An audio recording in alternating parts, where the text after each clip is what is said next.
Life is boring, empty and meaningless. Or at least that's the case when it's filled with the quote-unquote fun things that normal people do in their day-to-day instant gratification activities. If you live this lifestyle, where all you do is chase this instant gratification, pleasure after pleasure, you spend all your free time playing video games, watching porn, on Netflix, TikTok, and the moment you have nothing to do, whether it's waiting for the bus or 1 minute sitting on the toilet, you can't resist reaching for your cell phone.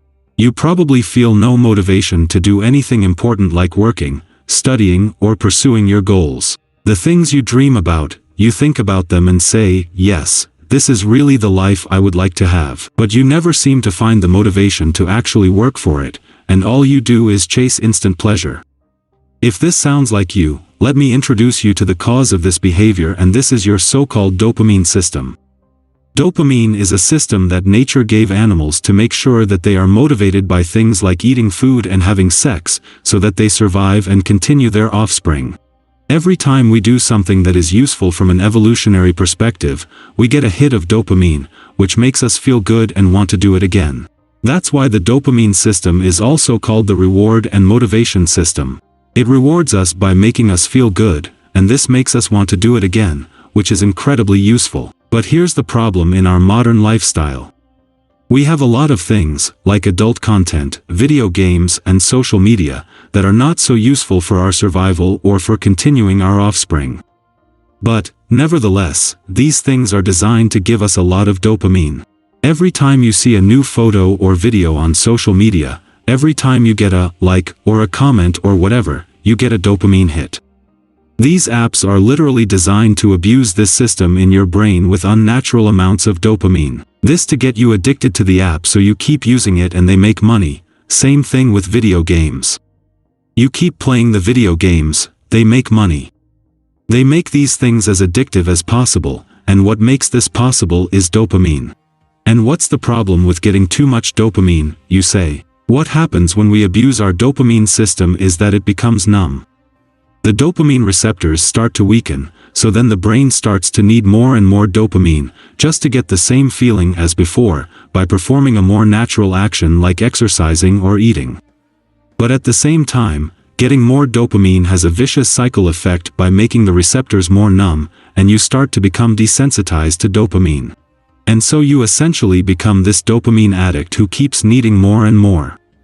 But the more you get into this endless hole, by constantly using social media and playing video games, you become more addicted to dopamine and you need more. It's a vicious cycle that traps you. The problem is that dopamine is also what you need for your motivation to do important things, because it's the reward and motivation system. So, by becoming this dopamine addict, that's exactly why you lose the motivation to work towards your goals and do serious things. Working, studying, exercising, taking care of yourself, making long-term decisions all become less fun because the reward is not instant and not enough for your fried brain. Over time, the more you get addicted to dopamine, you'll end up in this state where really all you want to do is browse social media, watching mindless content for hours. Dopamine hit after dopamine hit. You start a video game and after 5 minutes you're like, no, I'm bored already, I'm going to try something else. Then you go down to TikTok for hours, buy something online, start another video game, and so you give away days, years of your life to these millionaire companies, making them more money in exchange for your own growth. You become this zombie with no ambition, who gets no joy out of life and who only senselessly pursues instant pleasure. Ironically, though, you don't even consider any of it pleasurable anymore. You're a dopamine addict, and that's exactly why your life is boring. The good news is that these months or even years of this bad behavior can be reversed in a relatively short time. It's quite simple, although in practice it won't be an easy process. You have to stop doing the things that give you too much dopamine. I have already given some examples. Some of the things that give us the most dopamine are video games. Yes, a lot of people are not going to like to hear this, but yes, video games, and social media, no question. Like I said, they are literally designed to give you the most dopamine as often as possible. Porn is definitely one of the biggest ones, because evolution programmed us to think that sex is one of the most important things, therefore, sexual stimuli give us a large amount of dopamine. These days, thanks to the internet, we can see more naked women in one night than all of our ancestors did in their lifetimes combined. I want you to really think about this and the effect it has on your brain. To him, during these sessions you have just impregnated all those beautiful women on your screen with whom you wasted your life energy. And that since you've accomplished your goal of spreading your DNA, you're a champ and can afford to rest and lounge around for the rest of the day. That said, I'm not here to tell you what things you can and can't do with your life. I just want you to be aware of how this all works, before it's too late. These things give you a ton of dopamine, and the fact that you're bombarding your brain with them is the reason your life isn't the way you'd like it to be. So you're probably going to have to at least cut back on these activities significantly. There's no other way. It's not just limited to the activities I mentioned. If it's something you do when you feel the slightest bit of boredom, then you're probably getting a lot of dopamine. Yes, it's going to be a little bit hard, but at the same time it's not, because it will actually make your life better and you'll start to feel better in your day-to-day life.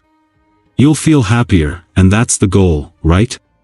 You probably said to yourself during this video, "Oh, no, I don't want to give up social media and video games because they make me feel better."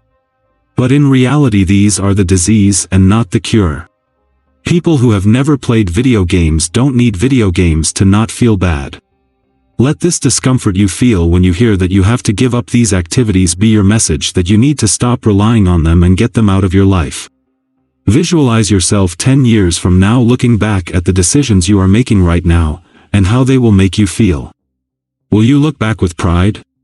Or regret? You must replace instant gratification with delayed gratification activities. Small acts day by day that will be noticed as the months and years go by. Build the body of your dreams, strive for your goals. May your future self remember this stage of your life with joy and pride.